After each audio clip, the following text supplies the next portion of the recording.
And I'm very grateful to both the Max Planck Institute and NALSA for inviting me for this conference.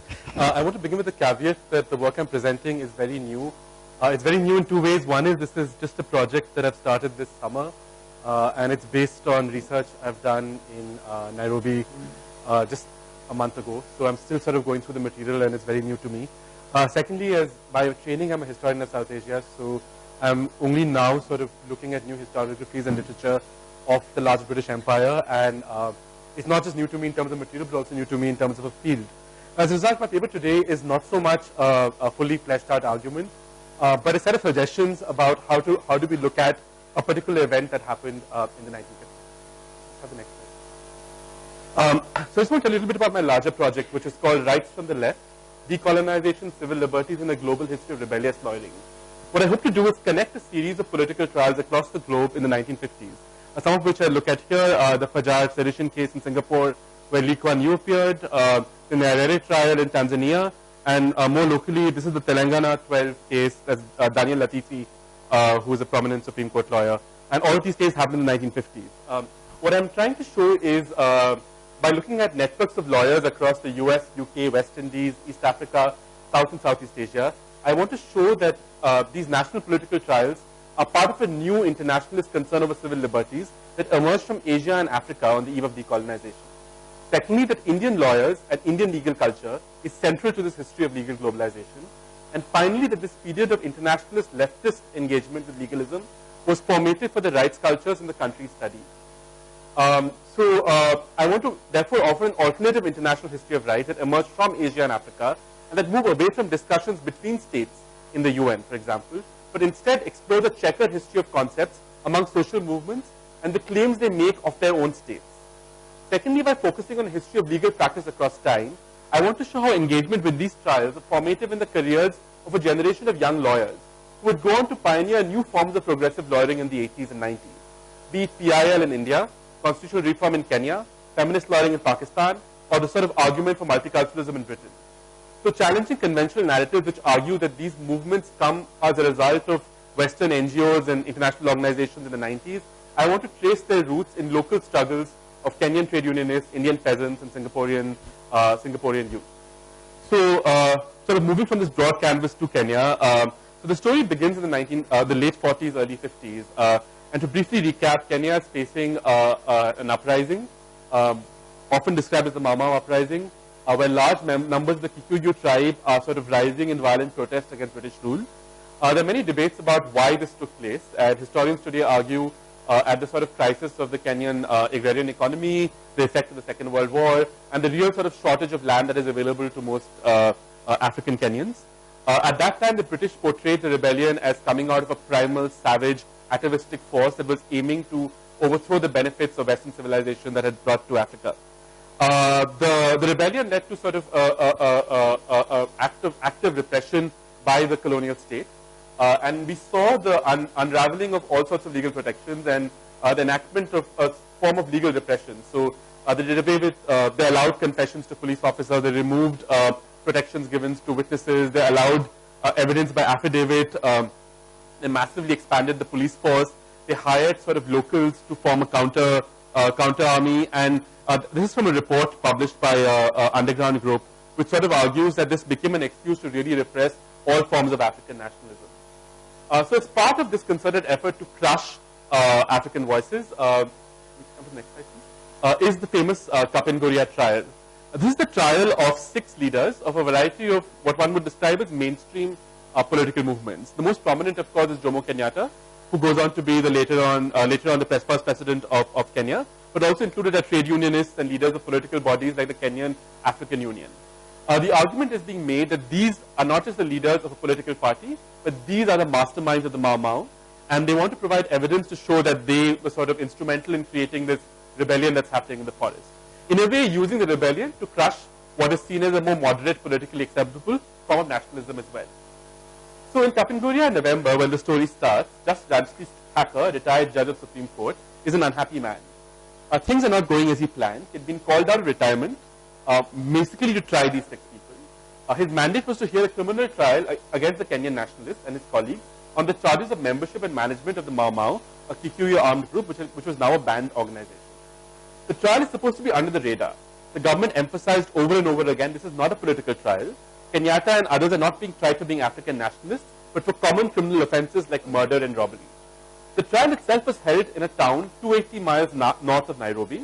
They had no telephone lines, railway connections, or a hotel. It didn't even possess a courtroom large enough to hold the trial, and the trial was being held in a school. It was located in a closed area, making it impossible for Kenyans from other parts of the country to travel to the region. The local population was overwhelmingly European, leaving little chance of a sympathetic audience in court. The prosecution was led by Anthony Samaroho, the senior-most government lawyer in the country, and the trial itself was being run as a summary proceeding, doing away with many procedural requirements of an ordinary trial. The state's brief was simple: incarcerate the prominent Kikuyu nationalist leaders with minimum fuzz. To ensure there is a smooth conviction, we later on discovered Ransley Thacker was given £20,000 as compensation for hearing this trial by coming out of retirement. However, much to Thacker's dismay, the matter became complicated with the unexpected arrival of an international legal defense team. Led by D.N. Pritt, QC, a former Labour Member of Parliament. He's seconded by Diwan Chaman Lal, who was personally sent by Nehru. The other lawyers included, can we just move to the next slide? Achru Kapila, who was the local lawyer, a 22-year-old local lawyer, Indian lawyer in Kenya. We see a picture of him welcoming Pritt at the airport with his sister, who was another lawyer in the case. And we move to the next slide. So the other lawyers include H.O. Davies, a lawyer from Nigeria, Dudley Thompson from Jamaica, 3 Indians from Kenya, Fitz D'Souza, Jaswant Singh and Kapila mentioned earlier, Peter Evans, a lawyer from Ireland. There were also attempts by lawyers from the Sudan, from Ghana and Egypt to come for the trial, but they were blocked by the Kenyan government at various stages. A number of other Indian lawyers also landed but weren't allowed to travel to the site of the trial. So both the presence itself and the efforts of the international team of lawyers transformed what the Kenyan government hoped to be a quick, quiet trial into an international cause célèbre, dominating newspapers from Chicago to Beijing. The trial has been widely cited by historians of Kenya and African decolonization as one of the prime examples of how colonial justice was subverted to anti-colonial ends. Calvin Elkins basically says it's the beginning of the violence being unleashed upon the Kenyans. It's always seen as a national event.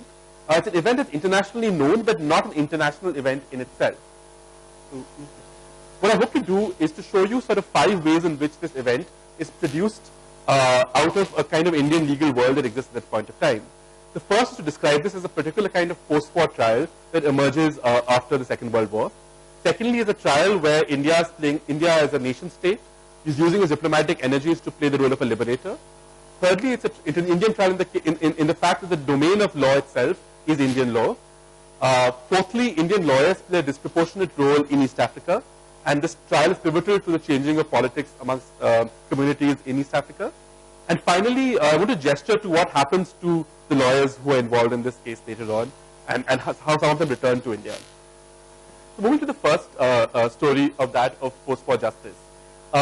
With the end of the Second World War, the Nuremberg and the Tokyo trials both sort of heralded new conceptions of both procedure and reasoning. There's been a lot of work done in the last few years on innovations brought in by the Nuremberg trial, ways in which evidence was produced, the kind of public audience that it spoke to, and sort of the creation of the idea of an unspeakable offense. The main prosecutor here, Anthony Samaroho, had been a military prosecutor during at the end of the Second World War in Europe, trying Nazi collaborators. He received 2 medals from Luxembourg and the Netherlands for his work in prosecuting Nazi war crimes. In some ways, the parallels for Samaroho were very clear. So they're looking at criminalizing membership of a banned organization, and they're also using the idea of command responsibility. So they don't have to show that Kenyatta himself was involved in ordering the murders or the robberies, but the fact that Kenyatta heads an organization which is doing this is enough to show a kind of relationship. There was erroneous belief in the prosecution that Kenyatta had himself met Hitler in Germany and was setting up a parallel government the same way Hitler had done in the 1920s. He continued to draw analogies in the case itself between the Mau Mau and the Nazis. It also there was a whole narrative that the Mau Mau were really unspeakable, they were beyond the pale of civilization, and they created a kind of atmosphere of unholy fear and dread amongst the local Africans. So they were beyond the reach of law, and therefore, suggested the crown itself cannot be limited to the law in trying to sort of prosecute them. But to counter this, the alternative, the defense strategy seems to, just move back please. The defense strategy arises from a particular kind of Indian move in these war crime tribunals. And I want to take the example of the Justice Radha Binod Paul below, who famously wrote a dissent in the Tokyo trial. acquitting all those accused of war crimes, all the Japanese accused of war crimes, Pal made the argument that the Tokyo trial itself was a sham. It was an instrument of Western colonialism. For Pal, he pointed out that neither did the Tokyo Tribunal have judges from the vanquished countries, nor did it actually bring into question acts committed by the victorious powers, including use of the atom bomb.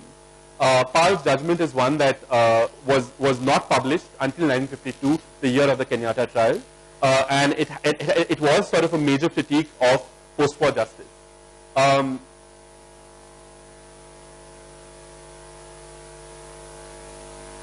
So for Pal, the argument, he critiqued existing international law being grounded in empire.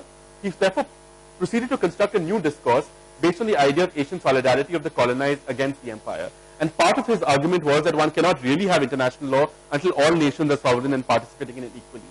The second sort of iteration of the Pal argument appears in Delhi in the famous trials of the Indian National Army in the Red Fort.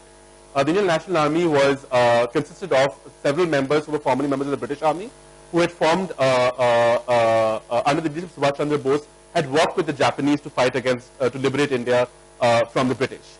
Many of the leaders of the INA had been tried for sedition and treason against the king in the Red Fort. The INA defense team, which included Jawaharlal Nehru making possibly his only appearance in court, made the argument that one could not try these officers for treason, because for treason they had declared India as an independent nation. They could only be tried as prisoners of war and not as rebels against the king, because they had already sort of broken away from it.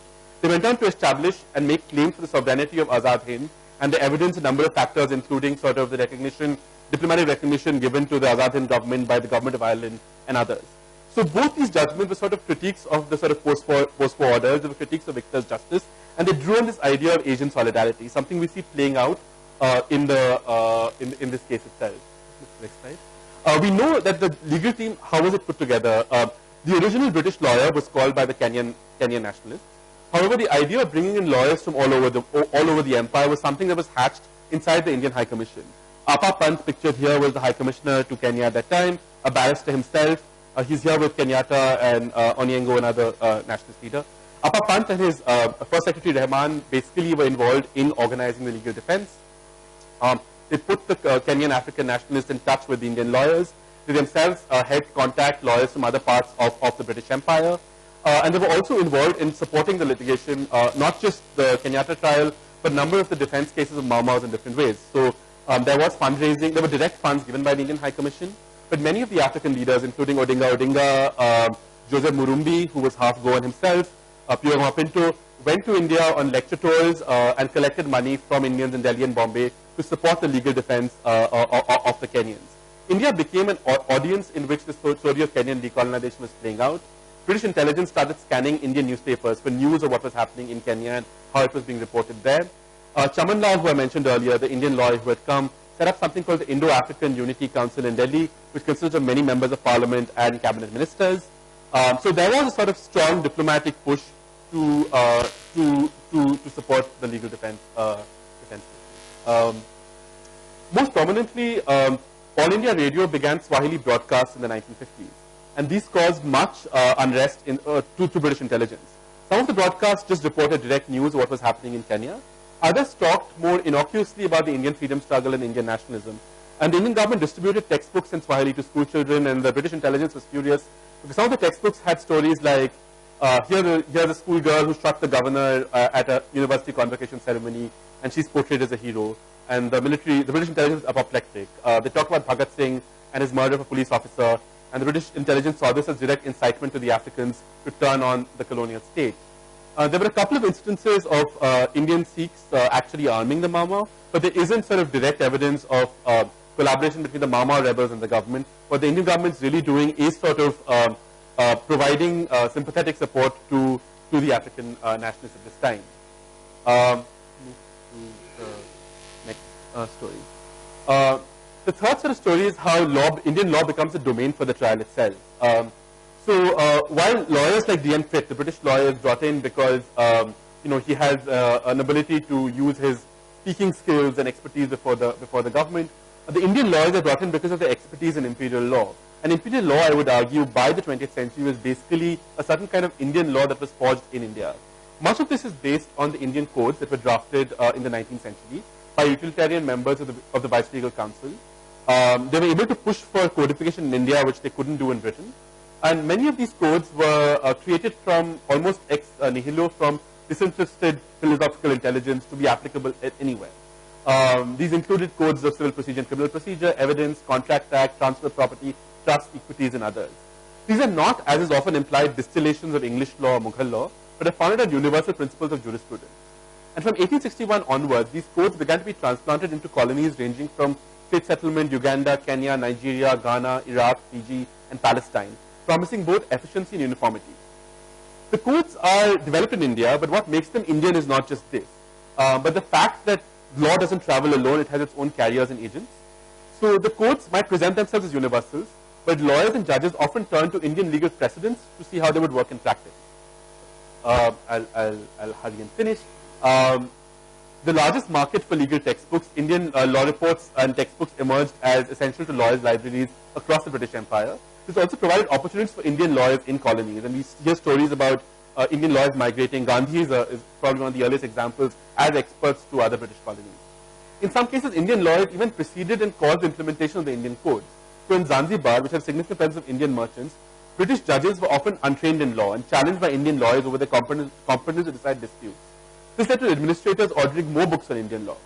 Most strikingly, these codes began to be seen as Indian by the European populations in these colonies.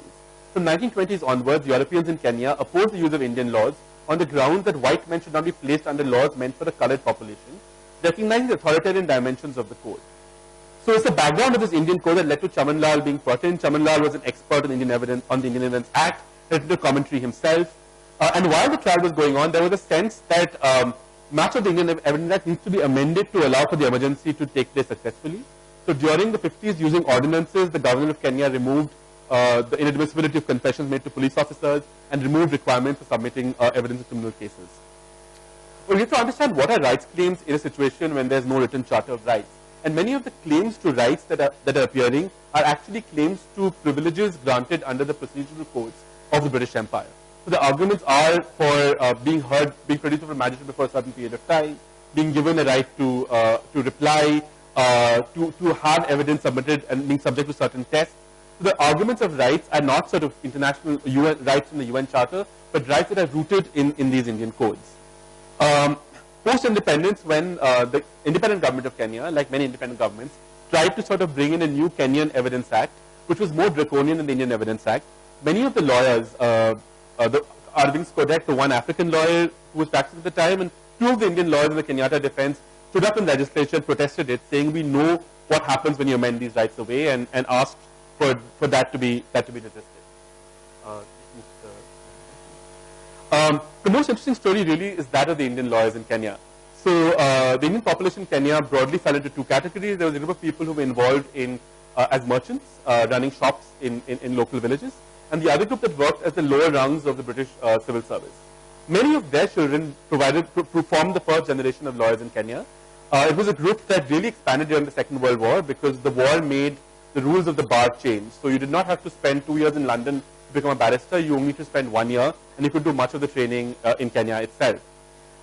During the Mau Mau rebellion, the European lawyers in the colony, and there was only one African trained lawyer, so all the lawyers were either Indian or European. It was one field where Indians were given some kind of grudging respect. The president of the Law Society, alternate years, was an Indian or a European.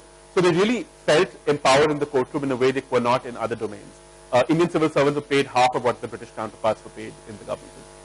So the European lawyers decided to boycott all the defense of the Mau Mau, arguing that this was sort of a basic attack on European civilization there. So the defense of all the Mau Mau suspects was organized by Indian lawyers, many of them young Indian lawyers, who were radicalized not just by the Indian national movement, but also used these cases as a way of forging relationships between the Indian community and the African nationalists.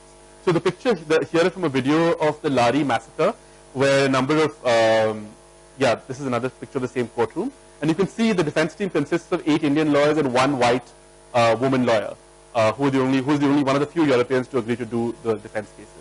Just move one more.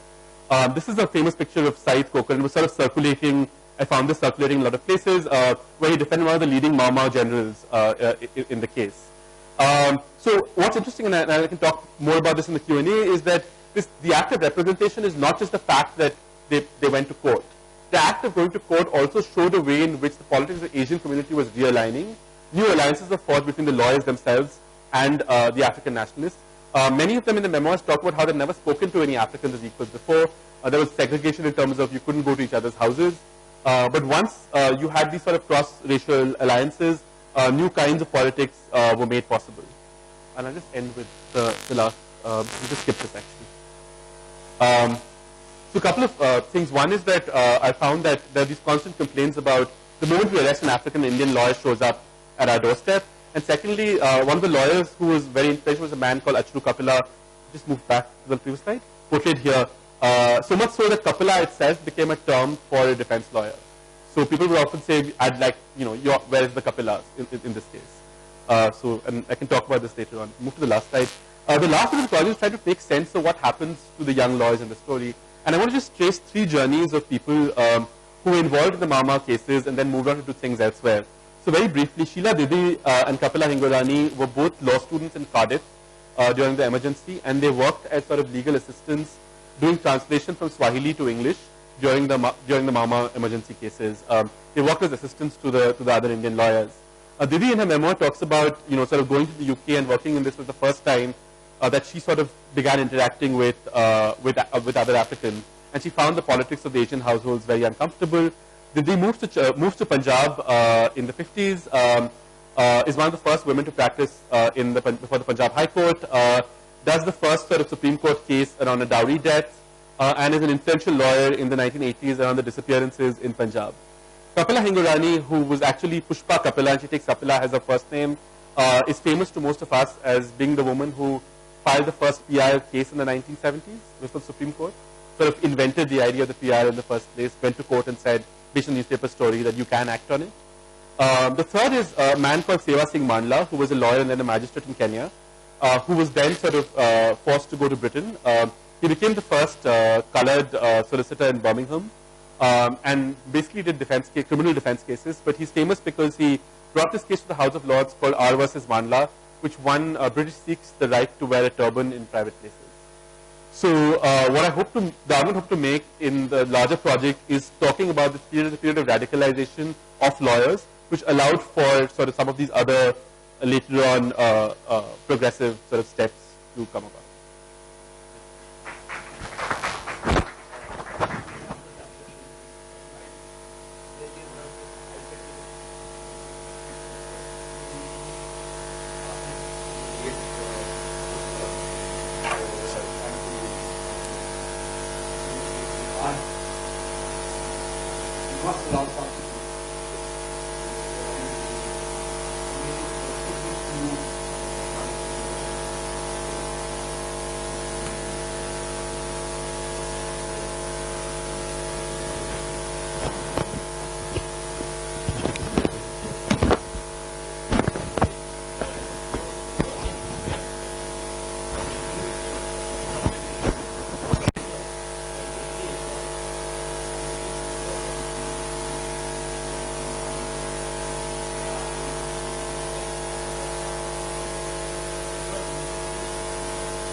Very interesting, obviously, also from the perspective of legal transplant. You had legal circulation, I think, on your last slide.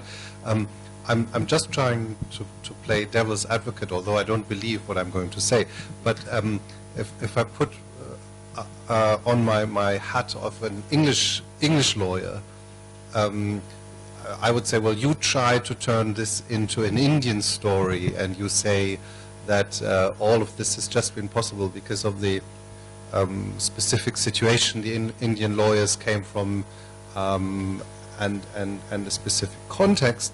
But as an English lawyer might say, well, all of this was only possible because of the supreme genius of the common law and the liberties of the common law, and in a way the Indians were just the mouthpiece of the kind of divine inspiration that the common law would offer. So what would your response be to that claim?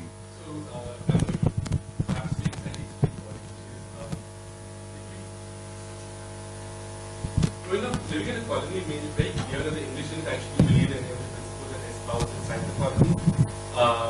One is well aware that the rule of colonial influence has taken place. The only people who actually believed in the sort of rights and liberties of the English law in the colonies were Indians. So it might be a British invention, but it's not something that the colonial government or their officials actually upheld the spirit of in any colony. One can make the same argument about the English language. So it's a language that comes from Britain, but it's sort of recreated and spread through much of the colonial world, not because of the British, but sort of despite them. Appeared against the Indian state in Kerala education. And also in the Telangana case, in the case. Yes, So yeah. Was it like all over? Yeah, yeah.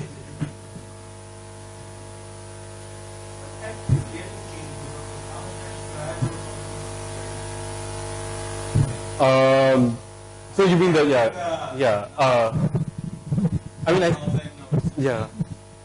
I mean, this is outside the remit of the project, but I mean, I think part of the criticism that even something like the International Criminal Court faces today is the sort of perception that this is seen as white man's justice or victor's justice. I mean, there is, I think basically all the international criminal cases, court cases to today have dealt with Africa. None of the sort of prosecutions outside Africa have really advanced to any particular stage. So when we see who international law uses or who international law actually punishes or restrains, one can see that it applies to certain parts of the world and not to others. But this is not my area of work, so I'm not...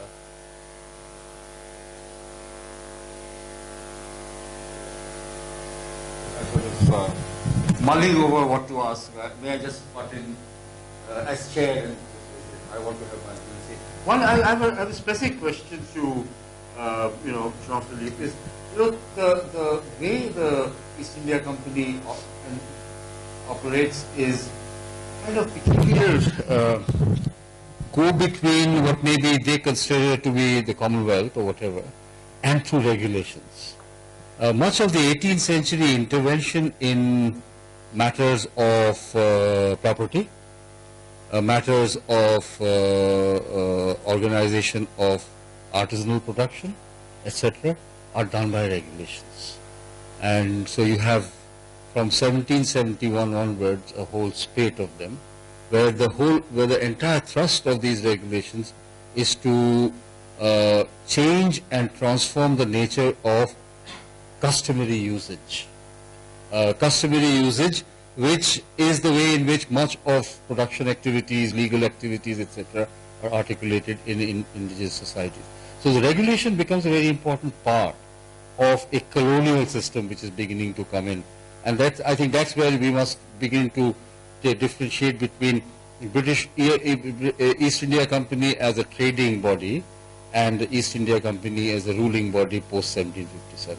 The very strong, entrenched regulatory systems, the permanent settlement, etc., are all done by, as it were, by regulation overnight that this has to be followed.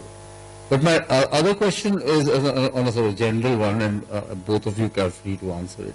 Yes, the theme of the panel is legal globalization. So I was wondering, where would these two present, how would you kind of connect to this theme of legal globalization? It's a very interesting term, and for a historian like me, it's a very new term in a sense. So if you're learning about history, lawyers, I'm learning about law. So when you talk about legal globalization, where are the implications of your, of your presentations to this?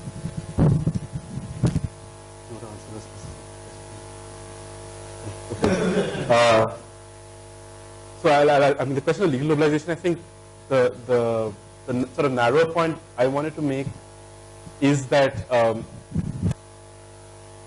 okay, so it's sort of almost like a truism to say law travels and law gets transplanted. So it's interesting to think about what are the sort of routes it takes and what becomes its nodes.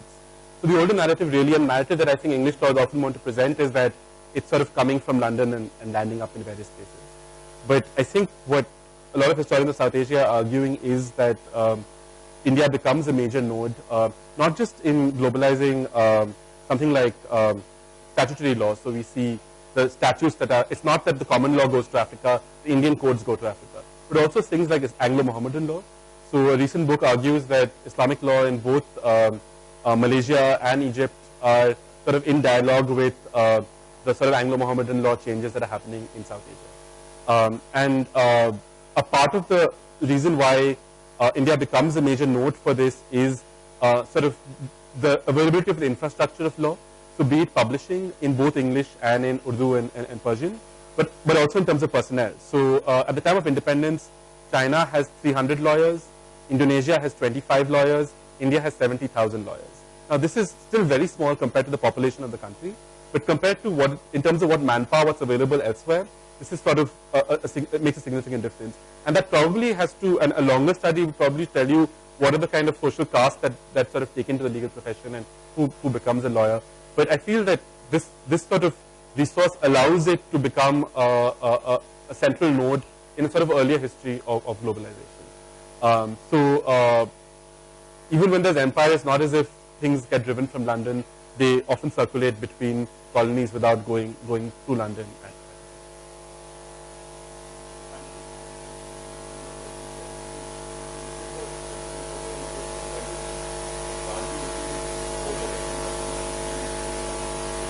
In that sense, Rohit's work is in the other direction. That there is a transfer of norms from within the post-colonial context also.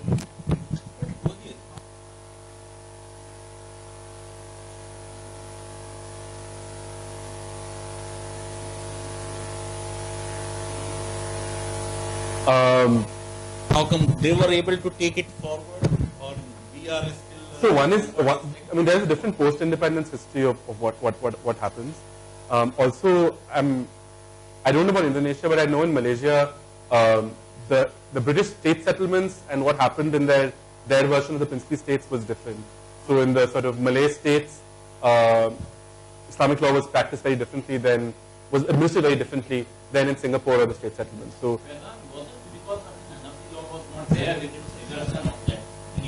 it's Shafi and some of it is, yeah. But the act which they made eventually, 37 Shari. Family Act, in that act they have, indeed this that is maybe following any issue. But even Shafi law, if it is traveling from India, then Indian Shafi but they are saying that from India. No, so what is also in India is, so from the early 20th century, you have debates about what the British are doing to Islamic law, and these leads to responses from people like from people like Ashraf Ali Thanvi and others who are also responding to what the British courts are doing.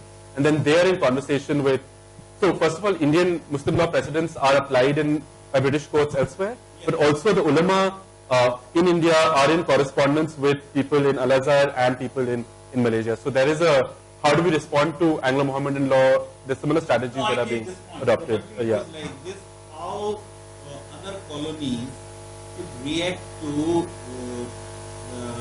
British, interference in this. Or reform. Yeah. But both things were happening simultaneously because there were situations where these people were saying that the customary law is regressive and personal law will give greater rights, and that's why you got the 39 Act in India. And there is some kind of sharing of it.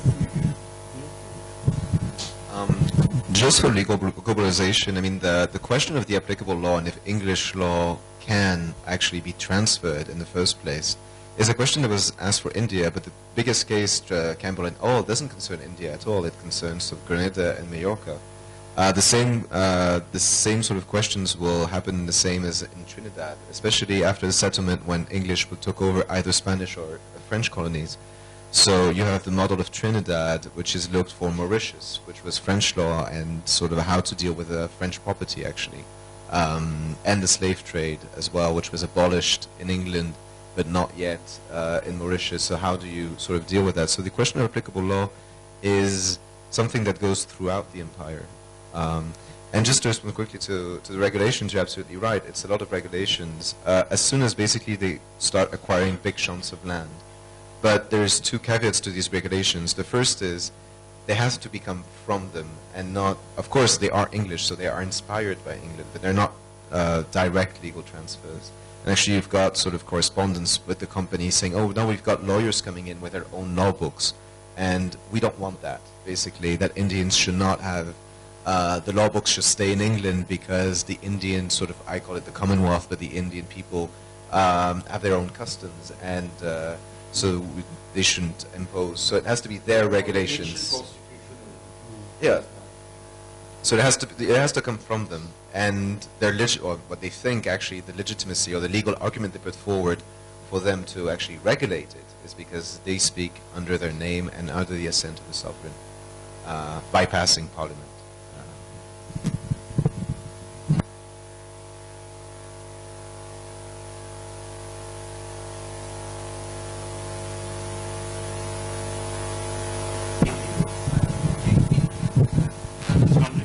Say something about that debate where the king is there but without a state, and if you could speak a bit about that debate. And surely the case went on for a while. There was representation on that particular question. So I'm curious to hear about particularly the idea of sovereignty and the king in the case of Awadh. I also had a brief question for Rohit's presentation. We were previously discussing how historians and legal historians engage with history. So I was struck by the idea of event that you mentioned about trial, and I'm just wondering what your reflection on that. Does court trial almost emerges as a historical category of creating politics? I ask this particularly in case of Pakistan.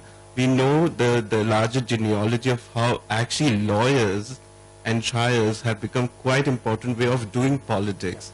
So I'm just wondering if you could say your thought on trial and event as a trial as a historical event.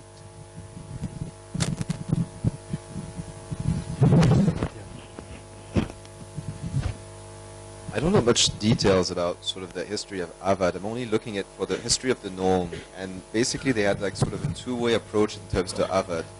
So the global framework is that because in their names sort of we represent the Indian people, so we give the legal capacity to recognize someone as sovereign, basically. That's sort of the first step.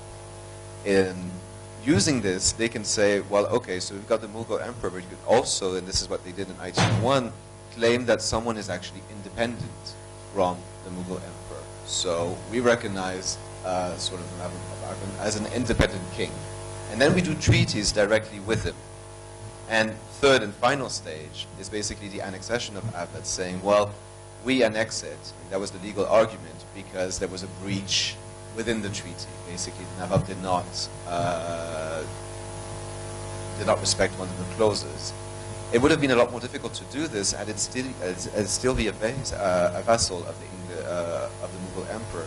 But having previously sort of recognized him as an independent king, they could go in using that argument directly. So in relation to sovereignty, this is what I find interesting. And it follows sort of the same logic, actually. Great sort of continuous sort of logic. What's interesting, though, is that they will, when the British Parliament and sort of the Crown comes over after 1858, they will use sort of the concept of paramountcy and saying, oh, we're the successor, and especially in relation to the princely state, the argument would be reversed, saying we are the successor, the crown is the successor of the Mughal emperor, hence the concept of paramountcy. But it's not the first, the EIC used it in sort of logic. So interestingly, the Persian counterpart of king was not used in Nawab for the lesser, Islam was used. So that's also very interesting.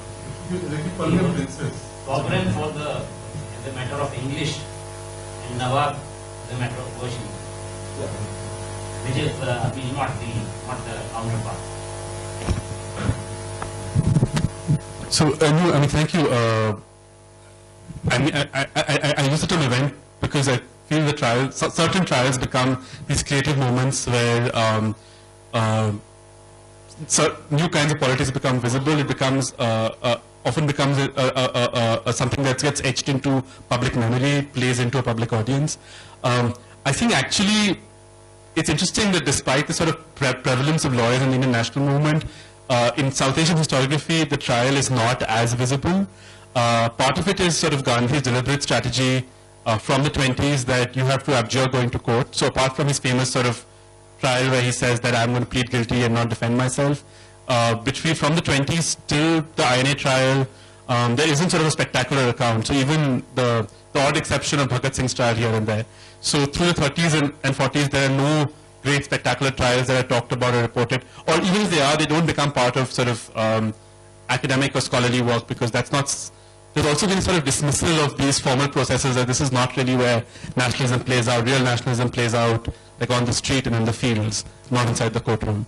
I think for this kind of project, it just becomes an easier way of thinking of the connected histories because all of these trials sort of operate within this kind of British colonial / Indian code world.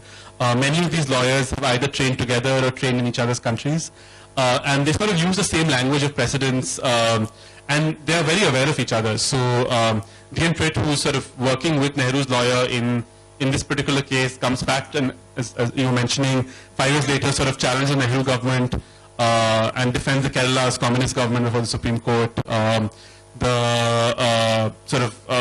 there is a kind of awareness that the lawyers in Singapore later on know what's happened in Kenya and know how they reacted there. So they figure out a way of making sure that foreign lawyers can come without being blocked.